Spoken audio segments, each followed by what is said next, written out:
नमस्कार जय Jagannath friends welcome to मिता किचन।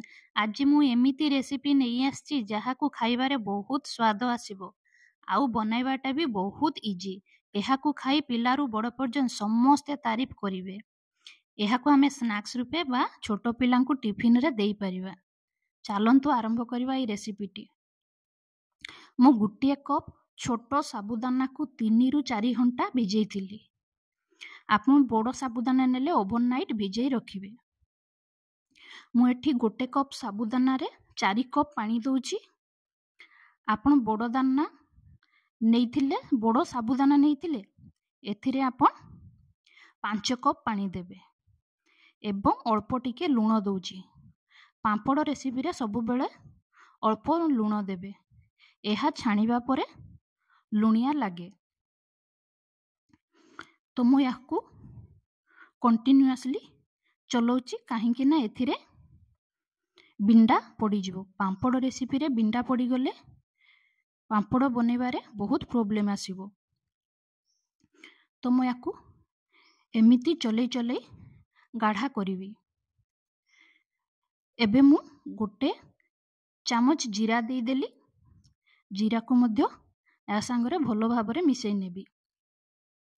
एहाकू बनेबा पई मते 15 मिनिट टाइम लागिथिला। देखंतु एहा हेला या नाई जानिबा केमते मु चामच रे गुटिए मझिरे लाइन खिंची देली। से लाइन दुईटा जोड़िला नाही तो जानिबे जे आमटी पांपड़ बने पई ए बेटरटी ठीक होईची। टिके ठंडा हे गला परे मु 3टी बाउल रे काढी नेली एवं सेठी मु फूड कलर दे देली। फूड कलर ऑप्शनल अछि, आपण चाहिले प्लेन भी बनाई पारिबे। एबे मु गुटे मोटा प्लास्टिक नहीं जाउची। प्लास्टिक रे किछि तेल लगे नहीं एई पांपड़टी ता ऊपरे बनेबी। आपण चाहिले जो लुगा आसुची पॉलिथिन सेथिरे मध्य आपण बनै पारिबे। मु आकू गोल शेप दवा पई चूड़ी रो हेल्प नउची। चूड़ी सहायता रे आ भितरे दे गोल शेप हे जिवो। आपण चाहिले एमिति भी गोल शेप दे करि परिबे। तो मु आकू बनै सारली। एबे आकू गोटे दिन रो 2 दिन खरा रे दे देबा। देखंतु सुखी गला परे केते सुंदर दिसुची। मु एबे कड़ाई रे तेल रखी देइची।